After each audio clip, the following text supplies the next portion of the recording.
Hello friends, let's enjoy study with Pawan channel में आपका स्वागत है। आज मैं लेकर आया हूँ क्लास 6 का साइंस का चैप्टर नंबर 2 यानी भोजन में क्या क्या है। देखिए, मैं इस वीडियो में केवल उन्हीं पॉइंट्स को हाईलाइट करके बता रहा हूँ जो किसी भी कॉम्पिटिटिव एग्ज़ाम के पर्सपेक्टिव से काफ़ी ज़्यादा इम्पोर्टेंट है। इसीलिए बेहतर होगा कि आप केवल उन्हीं पॉइंट्स को फोकस करें जो केवल एग्ज़ाम में आ सकते हैं। बाकी जनरल नॉलेज के लिए भी बाकी जो हाईलाइट पॉइंट्स नहीं है उसको भी आप पढ़ सकते हैं, लेकिन मैंने सारे हाईलाइट पॉइंट्स देखकर एग्ज़ाम के पर्सपेक्टिव से ही हाईलाइट किया है। आइए स्टार्ट करते हैं अपने इस वीडियो को। अध्याय 2, भोजन में क्या क्या है। तो देखिए, पहला पॉइंट है इसमें कि भोजन के अवयवों में कुछ महत्वपूर्ण रासायनिक तत्व होते हैं जो पोषक या पोषक तत्व कहलाते हैं, जैसे कार्बोहाइड्रेट, वसा, विटामिन, प्रोटीन, खनिज। ये सब तो आपको पता ही होगा, तो इसीलिए ये मैंने मारे नहीं इंपॉर्टेंट पॉइंट्स में, बस ऊपर वाला मारे हैं, हाईलाइट कर दिए हैं। भोजन के अवयवों के कुछ महत्वपूर्ण रासायनिक तत्व होते हैं जो पोषक या पोषक तत्व कहलाते हैं। नेक्स्ट पॉइंट है कि कार्बोहाइड्रेट, प्रोटीन तथा वसा की जांच अन्य पोषकों की जांच से सरल है। यानी कार्बोहाइड्रेट, प्रोटीन तथा वसा की जांच अन्य पोषकों की जांच से सरल है। विटामिन और खनिज लवण की जांच से सरल है। किसका जांच? कार्बोहाइड्रेट का, प्रोटीन का, वसा का। ठीक है। फिर नेक्स्ट पॉइंट है कि कार्बोहाइड्रेट की तुलना में वसा से हमें अधिक ऊर्जा प्राप्त होती है। हालांकि कार्बोहाइड्रेट से भी ऊर्जा प्राप्त होती है, लेकिन वसा में काफ़ी ज़्यादा मात्रा में होती है, बस एनर्जी हमें प्राप्त होती है। नेक्स्ट पॉइंट है कि प्रोटीन की आवश्यकता शरीर की वृद्धि तथा स्वस्थ रहने के लिए होती है। प्रोटीन की आवश्यकता क्यों होती है? शरीर की वृद्धि और स्वस्थ रहने के लिए होती है। फिर नेक्स्ट पॉइंट है कि विटामिनों के एक समूह को विटामिन बी कॉम्प्लेक्स भी कहते हैं। विटामिनों का एक समूह होता है, उसको क्या बोलते हैं? विटामिन बी कॉम्प्लेक्स कहते हैं। फिर नेक्स्ट पॉइंट है कि रुक्षांश हमारे शरीर में बिना पचे भोजन को बाहर निकालने में सहायता करता है। तो एग्जाम में पूछ सकता है कि शरीर का वह कौन सा भाग है जो बिना पचे हुए भोजन को बाहर निकालता है? तो वो है रुक्षांश। फिर नेक्स्ट पॉइंट है कि कम भोजन मिलने से बच्चे को मरासमस नामक रोग हो जाता है। यानी रोग का नाम है मरासमस, जो बच्चों में होता है आमतौर पर। कम भोजन मिलने, यानी वो पेट भर के भोजन नहीं कर पाते हैं, तो बच्चों में मरासमस नामक रोग हो जाता है। फिर नेक्स्ट पॉइंट है कि भोजन में प्रोटीन की कमी से क्वाशियोरकोर नामक रोग हो जाता है। यानी भोजन में प्रोटीन की कमी से क्वाशियोरकोर नामक रोग हो जाता है। कम भोजन मिलने से बच्चों में मरासमस नामक रोग होता है, और प्रोटीन भोजन में नहीं मिलने से बच्चों में क्वाशियोरकोर नामक रोग होता है। तो एग्जाम पूछ सकता है कि क्वाशियोरकर नामक रोग जो है बच्चों में किस पोषक तत्व की कमी के कारण होता है। तो एग्जाम में बोलते थे ऑप्शन कि जैसे कार्बोहाइड्रेट हो गया, विटामिन हो गया, वसा हो गया, या प्रोटीन हो गया। तो आंसर क्या हो जाएगा? प्रोटीन। तो इस टाइप का क्वेश्चन बन सकता है। नेक्स्ट पॉइंट है कि वैसे रोग जो लंबी अवधि तक पोषकों के अभाव के कारण होते हैं उन्हें अभावजन्य रोग कहते हैं। ठीक, वैसे रोग जो लंबी अवधि तक पोषकों के अभाव के कारण होते हैं उन्हें अभावजन्य रोग कहते हैं। देखिए, फिर नीचे चार्ट बनाया हुआ है, विटामिन और खनिज लवणों के अभाव के कारण होने वाले कुछ रोग। तो ये सब आप देखना, काफ़ी इंपॉर्टेंट पॉइंट्स है ये सब। जैसे विटामिन ए की कमी से क्या होता है? छिन्न दृष्टिहीनता, जिसको हम रतौंधी बोलते हैं। लक्षण है जैसे कमज़ोर दृष्टि, अंधेरी रात में कम दिखाई देना, कभी कभी पूरी तरह से दिखाई नहीं देना। फिर दूसरा है विटामिन बी की कमी से कौन सा बीमारी होता है? तो बेरी बेरी होता है। इसका लक्षण है दुर्बल पेशियां और काम करने की ऊर्जा में कमी, यानी काम करने में मन ही नहीं लगेगी, देह में कुछ है ही नहीं, ऊर्जा की कमी है। फिर विटामिन सी की कमी से स्कर्वी होता है। इसका लक्षण है कि मसूड़ों से खून निकलना, घाव भरने में अधिक समय लगना। फिर नेक्स्ट पॉइंट है विटामिन डी। विटामिन डी की कमी से होता है रिकेट्स, यानी अस्थियों का मुलायम होकर मुड़ जाना, लक्षण है इसका। फिर है नेक्स्ट कि कैल्शियम कमी से क्या होता है? अस्थियों और दंत क्षय होता है, यानी लक्षण क्या है? कमजोर अस्थियां, दंत क्षय। आयोडीन कमी से घेगा, यानी ग्वाइटर रोग होता है। इसमें क्या होता है? गला फूल जाता है, वो गला यानी गला की ग्रंथि का फूल जाना लक्षण है। बच्चों में मानसिक विकलांगता होती है। फिर नेक्स्ट पॉइंट है कि लोह की कमी से, यानी लोहे की कमी से शरीर में रक्तता यानी अनीमिया रोग होता है, और लक्षण इसका क्या है? कमजोरी, रक्त की कमी, यही सब है। आइए, फिर नेक्स्ट पॉइंट है कि अभावजन या हीनता जनित रोग क्या होता है, यानी डिफिशियंसी डिजीज। तो पोषकों की कमी से यह रोग होता है। अभावजन्य या हीनता जनित रोग किसके कारण होता है? पोषकों की कमी से होता है। यानी मतलब अपने शरीर के अकॉर्डिंग हम कार्बोहाइड्रेट्स नहीं ले रहे हैं, प्रोटीन नहीं ले रहे हैं, वसा नहीं ले रहे हैं, विटामिन नहीं ले रहे हैं, खनिज लवण नहीं ले रहे हैं, तो हमें कौन सा रोग हो सकता है? अभावजन्य या हीनता जनित रोग हो सकता है। नेक्स्ट पॉइंट है कि रुक्षांश, इसे अक्षारी रेस भी कहते हैं, अक्षारी आहारी रेशा भी, रेशा होना चाहिए आई थिंक। इसे आहारी रेशा भी कहते हैं, जो हमारे शरीर को कोई पोषक प्रदान नहीं करते हैं, परंतु अनपचे भोजन को शरीर से बाहर निकालने में मदद करते हैं। रुक्षांश हमारे शरीर में होता है, मतलब तो वो क्या करते हैं, किसी तरह कोई पोषक यानी ना कार्बोहाइड्रेट, ना प्रोटीन, ना विटामिन, ना खनिज लवण, ना वसा क्या करते हैं, हमारे शरीर को देते हैं, लेकिन हाँ जो भी अनपचे भोजन है वो शरीर से बाहर निकालने में मदद करता है रुक्षांश। ठीक है, फिर सबसे नीचे आ जाइए, देखिए इसमें राज्यों के सामान्य भोजन, जैसे उत्तर प्रदेश का मक्का की रोटी, केरल का इडली डोसा, तो कुछ राज्यों के जो है प्रमुख भोजन दिए गए हैं। जैसे बिहार का लिट्टी चोखा है। चलिए नेक्स्ट पेज पर चलते हैं अब। इसमें देखिए खाद्य पदार्थों में उपस्थित पोषक तत्व, तो कच्चा आलू में, ये सब भी आप लोग याद कर लेना। जैसे कच्चा आलू में क्या होता है? मंड होता है, प्रोटीन नहीं होता, वसा नहीं होता। फिर नेक्स्ट पॉइंट, दूध में मंड नहीं होता है, प्रोटीन होता है और वसा होता है। फिर मूंगफली में ना ही मंड होता है ना ही प्रोटीन होता है, क्या होता है मूंगफली में? वसा होता है। फिर बिना पका हुआ चावल यानी चूर्ण में, उसमें क्या होता है? सिर्फ मंड होता है, प्रोटीन नहीं होता, वसा नहीं होता। फिर पका हुआ चावल में क्या होता है? मंड होता है, प्रोटीन नहीं होता, वसा नहीं होता। फिर सूखा नारियल में मंड नहीं होता है, प्रोटीन नहीं होता है सूखा नारियल में, और वसा होता है उसमें। फिर नेक्स्ट है बिना पकी अरहर की दाल यानी चूर्ण, उसमें मंड नहीं होता है, प्रोटीन होता है और वसा नहीं होता है। फिर पकी हुई दाल, इसमें भी मंड नहीं होता है, प्रोटीन होता है हाँ, और वसा नहीं होता है। फिर नेक्स्ट है किसी सब्जी का एक टुकड़ा, उसमें क्या होता है? मंड होता है, ना ही प्रोटीन होता है किसी सब्जी के टुकड़ा में और ना ही वसा होता है। फिर किसी फल का एक टुकड़ा, उसमें भी क्या होता है? मंड होता है, ना ही प्रोटीन होता है ना ही वसा होता है। फिर नेक्स्ट उबला हुआ अंडा का जो सफ़ेद भाग होता है, सफ़ेद भाग, उसमें मंड नहीं होता है, केवल प्रोटीन होता है और वसा नहीं होता है। दही में भी मंड नहीं होता है, प्रोटीन केवल होता है, वसा नहीं होता है। बादाम में भी मंड नहीं होता है, प्रोटीन सिर्फ होता है बादाम में और वसा होता है। फिर नेक्स्ट आइए, सही विकल्पों को चुनें, यानी वस्तुनिष्ठ प्रश्न है। आलू में उपस्थित होता है, तो पहला है मंड, दूसरा है प्रोटीन, तीसरा है वसा, चौथा है खनिज लवण। तो इसका आंसर क्या हो जाएगा? मंड। फिर घेंघा रोग किसकी कमी से होता है? पहला ऑप्शन विटामिन सी, दूसरा कैल्शियम, तीसरा आयोडीन, चौथा फास्फोरस, तो आयोडीन की कमी से होता है। फिर रुक्षांश के मुख्य स्रोत है, पहला चावल, दूसरा बेसन, तीसरा जल, चौथा ताजे फल और सब्जियां। तो रुक्षांश के मुख्य स्रोत क्या है? ताजे फल और सब्जियां। ये रुक्षांश भी जो है हम अपने भोजन के माध्यम से ही लेते हैं। भले वह शरीर को किसी भी तरह का पोषक तत्व प्रदान नहीं करता है, लेकिन हाँ जो अनपचे भोजन है उसको शरीर से बाहर निकालने का कार्य करता है।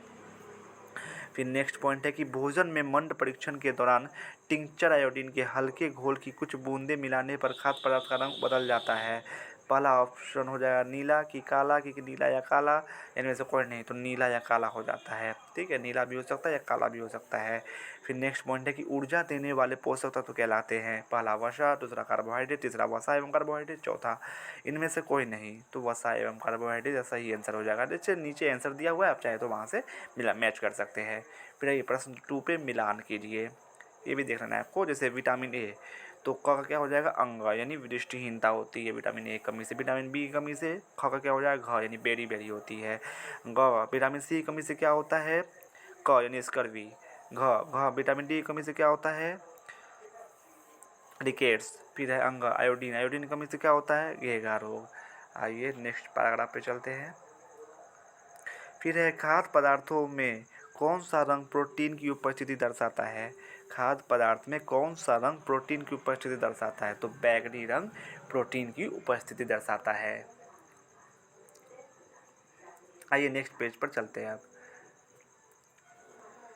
कौन सा विटामिन बहुत से रोगों से लड़ने में हमारी सहायता करता है? तो विटामिन सी जो है बहुत से रोगों में लड़ने में हमारी सहायता करता है, इसीलिए विटामिन सी आपको खाना चाहिए प्रॉपर मात्रा में। ठीक है, फिर है पकाने से कौन सा विटामिन नष्ट हो जाता है, तो विटामिन सी ही नष्ट हो जाता है। बताओ, हम पका कर खाते हैं भोजन, वो विटामिन सी ही नष्ट कर देता है, जबकि विटामिन सी क्या करता है, बहुत अधिक रोगों से हमारे शरीर की सुरक्षा करता है। फिर है नेक्स्ट कि वृक्षांश वास्तव में सेलुलोज है जो पादप कोशिकाओं की कोशिका भित्ति बनाता है। वृक्षांश क्या बनाता है, तो पादप कोशिकाओं की कोशिका भित्ति बनाता है, यानी जो भी पेड़ पौधे से प्राप्त मटेरियल है उसकी कोशिका भित्ति बनाता है कौन, वृक्षांश। फिर नेक्स्ट पॉइंट है स्टार्च, यानी मंड जो है कार्बोहाइड्रेट का सामान्य प्रकार है। यानी मंड यानी स्टार्च क्या है, वो भी एक कार्बोहाइड्रेट का प्रकार, अलग कार्बोहाइड्रेट नहीं है, उसका प्रकार बोल सकते हो आप। ठीक, फिर नेक्स्ट पैराग्राफ पे चलते हैं।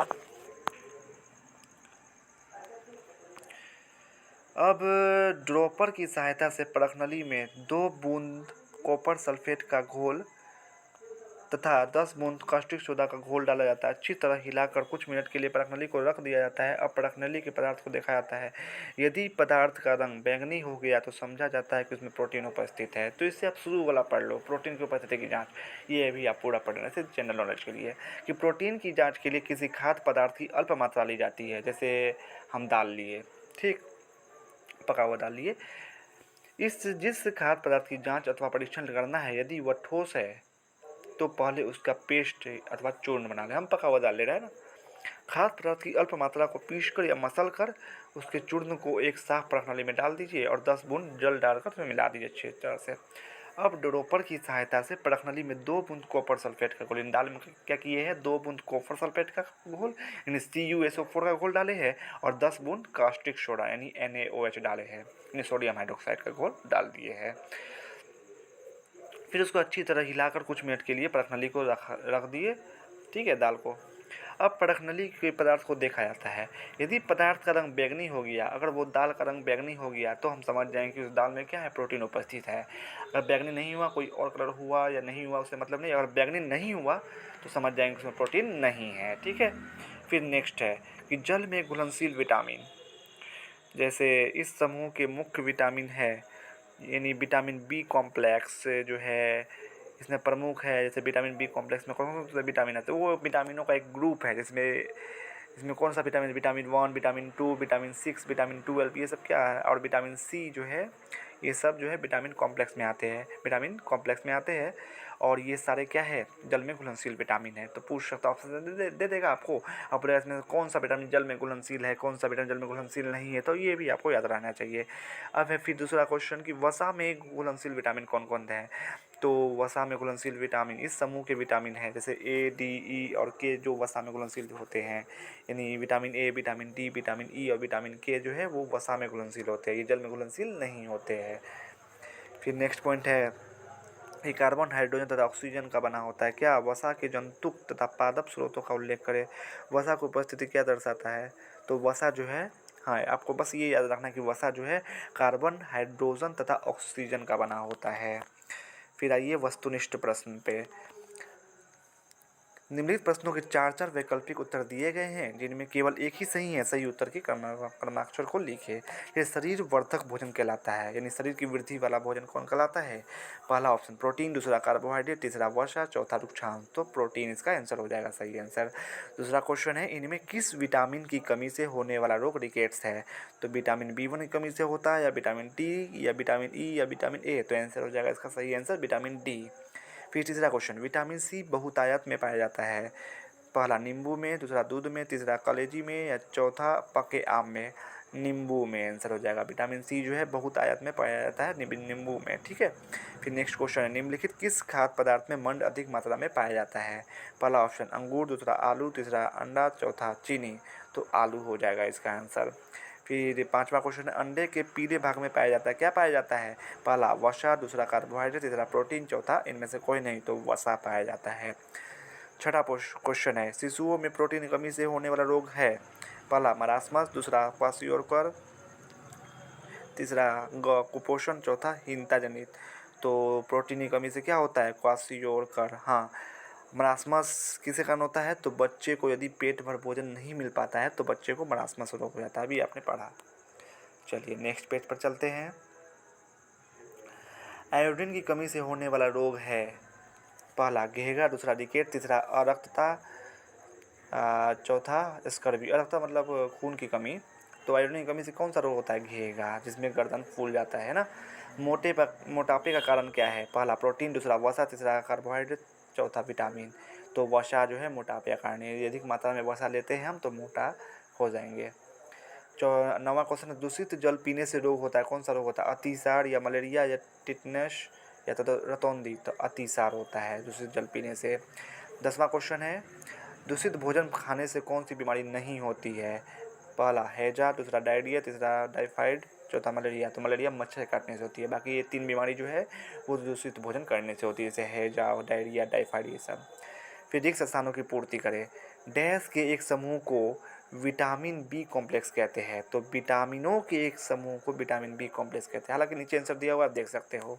हमारे शरीर को डैश की आवश्यकता डैश मात्रा में होती है। हमारे शरीर को खनिज लवण की आवश्यकता अल्प मात्रा में होती है। फिर तीसरा क्वेश्चन है, कैल्शियम डैश से प्राप्त होता है? तो कैल्शियम हमें दूध से प्राप्त होता है। फिर चौथा क्वेश्चन है, डैश से भोजन का स्वाद बढ़ता है? तो चौथा, पकाने से भोजन का स्वाद बढ़ता है। 5वां है अरक्तता, यानी रक्त की कमी डैश तत्व के अभाव के कारण होता है? तो लोह की कमी के कारण होता है अरक्तता, यानी खून की कमी। छठा और आखिरी क्वेश्चन है, कार्बोहाइड्रेट तथा डैश से हमें ऊर्जा प्राप्त होती है? तो वसा से हमें ऊर्जा प्राप्त होती है। तो इस तरह आपका जो क्लास 6 का साइंस का चैप्टर नंबर 2 का जो भी इम्पोर्टेंट पॉइंट्स था एग्ज़ाम के व्यू से, वो मैं अब इस वीडियो में समाप्त कर दिया हूँ। और बाकी क्लास 6 का, हिस्ट्री का, ज्योग्राफी का, सिविक्स का जो भी इम्पोर्टेंट पॉइंट्स है उसका भी मैं प्लेलिस्ट बनाकर अपने channel let's enjoy study with Pawan पर डाल चुका हूँ। आप वहाँ जाकर देख सकते हैं, या फिर मैं उसका लिंक डिस्क्रिप्शन बॉक्स में डाल दूँगा, आप वहाँ जाकर भी उस वीडियो का लुत्फ़ उठा सकते हैं। और साइंस के चैप्टर 1 का, क्लास 6 का जो है वीडियो का लिंक भी मैं अपने डिस्क्रिप्शन बॉक्स में डाल दूंगा, वो भी आप जाकर देख सकते हैं। वीडियो कैसा लगा कमेंट्स में ज़रूर बताइएगा। अगर अच्छा लगा हो तो प्लीज़ प्लीज़ प्लीज़ मेरे चैनल को सब्सक्राइब करें, शेयर करें, कमेंट्स करें और हाँ, बेल आइकन को ज़रूर दबा देना। Thanks for watching.